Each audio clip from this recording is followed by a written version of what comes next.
All right, here we go. Hey, cheers. Cheers. Hey, man, we made it. We did it. Great hunt in Colorado. So, folks, we are first elk hunt on video in South Colorado. We're down past Colorado Springs. Yep. And man, I tell you what a hunt, what a time. We are just, it is, we hit the rut just perfect. I mean, the full moon, we've been hearing from everybody, the rut's been slow, and then this week, we had a full moon come up, and I'm just telling you, we got here in the afternoon, and man, I mean, the setting of this place is amazing anyway, because you got the mountains, all the aspens, it's beautiful, and all of a sudden, man, we get here and we start looking, and these elk are bugling and going crazy. I mean, they are just, I mean, they're everywhere. And so the guides are fired up, we're ready to go.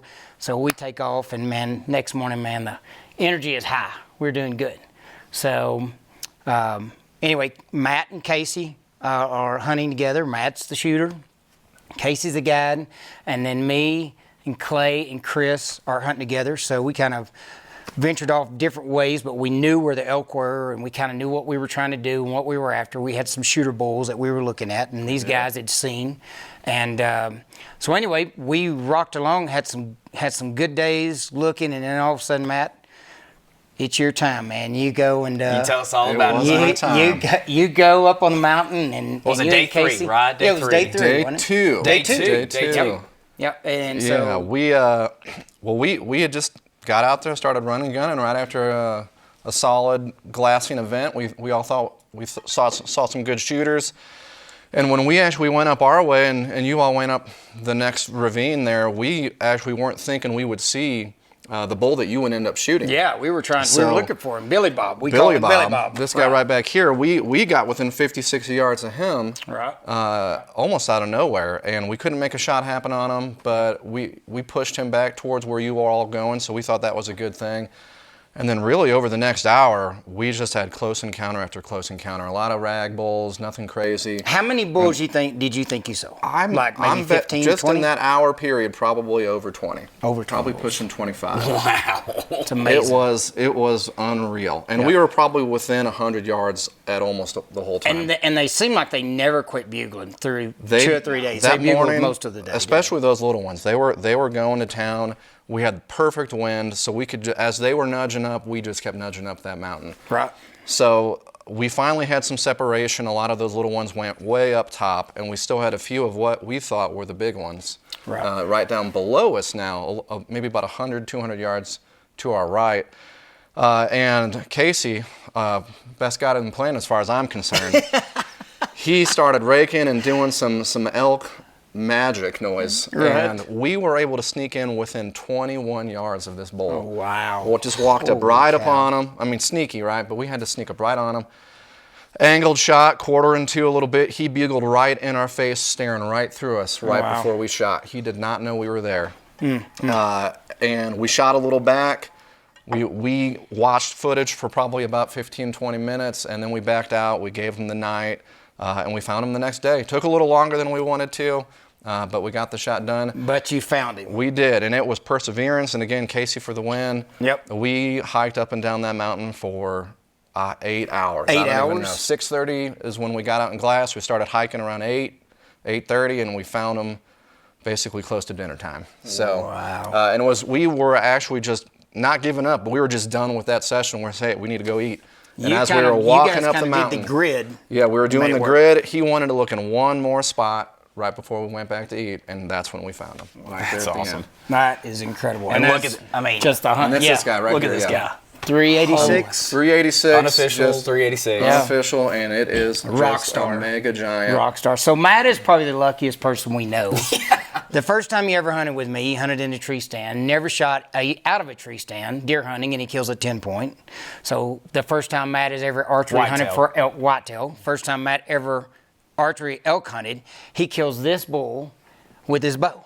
So we're trying to get Matt to go buy a lottery ticket so we can be rich. Right when we get back into town. That's exactly right. Buy it back in town. That's right. So, but so that was Matt's story. Yeah, incredible. Yeah. Incredible. And so the B team over here, struggling and fighting, scratching, just trying to see one. I mean, poor Chris, he drug us around everywhere trying to make this happen. And we kept running into one lovely bull that had one broke off horn. Every time. We set up on this bull 3 or 4 times trying to, and we'd like, oh, here he comes. Because you don't know what the bull is until he comes in, because he's bugling. You just go off his bugle. Well, we were thinking it's him. It's the broke off bull. We're like, oh, one more time. So anyway, we had to deal with him a little bit, but we finally got on Billy Bob, which is the target bull that I wanted, or that we got after. We was probably the second biggest bull of this ranch, and so we got on him, and the first night, boy, we were close. I mean, we lost daylight. He was bugling. I mean, him and another big bull were just going at it. And there were cows everywhere, satellite bulls running. It was intense. I mean, like, right? Yes. I mean, look back at the video. Right. It was the most intense. So we thought it was going to happen that night, but they wouldn't move closer. So we're just sitting there going, gosh, we just lost our opportunity. So no, we jump right back in the next morning. We're all fired up. Go back in the next morning, same thing. I mean, we locate them. It's heated, bugling. Chris literally gets us in within like 60, 70 yards of these elk, and I mean, the 2 big ones, and they're sparring, man. They're going at it. We're hearing it down there, and they're bugling. And then all of a sudden, these elk start kind of funneling up to us. And we're like, oh, it's 56 yards. Here he comes. It's going to happen. And we get there, and it starts coming. The cows start coming, some smaller bulls.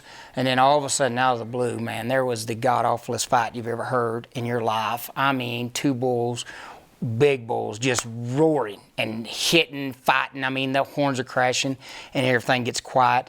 They move off and do their own thing, and we're like, oh my gosh, how could that not happen? And then the wind kind of changes on us, so we have to back out. We're like, oh my gosh, how could we not have had that opportunity? We thought we were going to get a shot.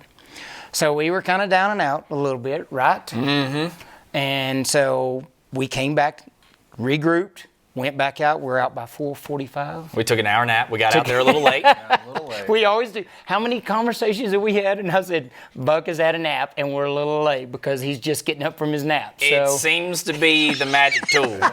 Because whenever we're late, it happens. It happens. It happens. That's exactly right. Yeah, was it Rob's turkey? Yeah. We were late or somebody? So anyway, but we were late. We get there, though. Had the perfect setup. Chris is like, man, we need to set up over here. They're in the park. We're like, all right, let's do it. And the first bull comes out. Guess what? Guess who it is? Broken 6x8. It's the old broken 6x8 showing up again. I'm like, are you kidding me? And so he wanders down a little bit. And then the next thing you know, we hear some more. And Chris is like, there's more coming. And here comes some cows. And all of a sudden, here comes Billy Bob rolling out there. Man, just stuff hanging off of him. He looks like the Loch Ness Monster coming out of there with trash and everything hanging on his horns. And I mean, the rest is history. He rolls. He came running in. Here's Billy. That's right. I mean, he's like, he comes within 40 yards of the cows. We're thinking he's going to run right past us, and whew, he goes back. I shoot him once, and we think it's a pretty good shot. He runs out. I shoot him again. We think it's a pretty good shot. I'm not going to tell you about the third shot, but then he runs. And so, I mean, stumbling before he went over that. Stumbling before it was a hit. That's right. So, what does I always say? Keep shooting. If they're in range, you keep shooting. Use all your bullets, keep shooting. So anyway, but yeah, I have one arrow left. But we found him. So yeah, we did. And it was an easy search. It was. Easy 70 search. yards away. First couple of shots I think did him in. So. Yeah. Oh yeah. But I mean he's a great bull. He scored unofficially 365 or something like that. But, so this is Billy Bob, and this was Wilson Winslow the third. yeah. So WW3. Monsters. Monsters. Holy smoke. So over 750 inches on the ground in about 48 hours. That's incredible. That's awesome. It'll be hard to top. I'll tell you, this week was as good as it could be. Yeah. I mean, we had ups and downs, and I've always said this: if you're a hunter or you're a sportsman, and if everything came easy and you just went out there and killed something right away, it wouldn't be what it is. Yeah, totally agree. I've done this in elk hunting and sheep hunting and whitetail hunting and whatever it is. The best part of it is leading up to it, the chase, the sporting part of it, and then when you actually a plan does come together, it just completes the whole circle. It's awesome. You know what really completed this circle?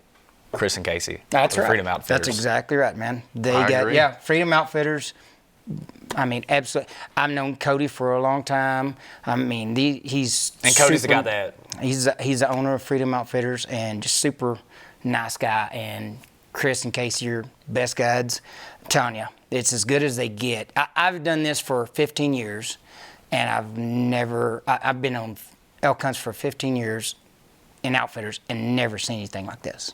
And we fed off of each other. You're talking about the struggles. The highs and lows? The highs and lows. We just kept, when they were down and like I wasn't finding mine or you were trying to get on him time after time, it was just, hey, positive vibes. Positive vibes. I mean, and we pulled each other through the whole week. Right.